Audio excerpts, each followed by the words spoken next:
Eu vou avisar mais um vídeo aqui no meu canal, galera. Como falei no último vídeo, galera, hoje eu vou ter um racha de futebol com meu irmão, galera. Então, sem muita bromação, deixa o like, se inscreve e vamos para o racha. Bora, João Vitor.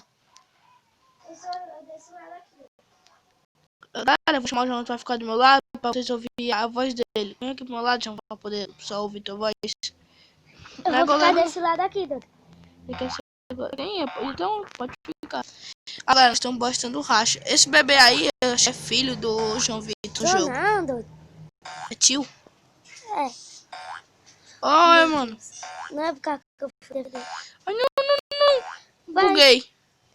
É. Gol roubado, viu isso? Gol roubado. Vamos.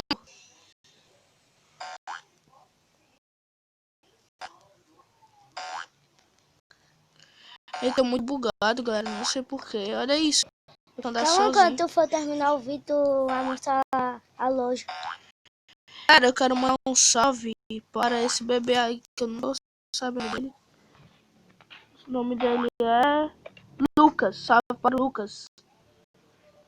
Um salve para o Lucas. Olha. Eu tô perdendo os gols tudo. Ah, quer com um monte, mas tá sem comida. Deixa o like, se inscreve, galera. Como eu falei no último vídeo no meu canal, falei que eu ia jogar futebol mais com meu irmão, galera. Pera aí, doidão. Eu vou tirar o som.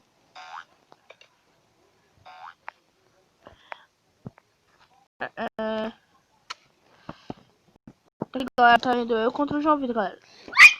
Galera, no último vídeo Merda! eu já mostrei a palavra. No último vídeo eu já mostrei onde fica a localização, galera, desse lugar aqui. Quem tá ganhando é eu. Eu não. É eu. 2-0, nós também tá fazendo gol só bugado. 2-1. Gol! Não foi gol, não. Não precisa dar o gol, só basta sentar no gol já. Rapaz, então eu fiz 3 gols. Não, foi só 2. Não, fiz 3 gols. Não chegou aqui perto. Mas não valeu. Do teu lado. Valeu sim, safado. Então esse foi o resultado, galera. Ele ganhou. Ficou 3-2.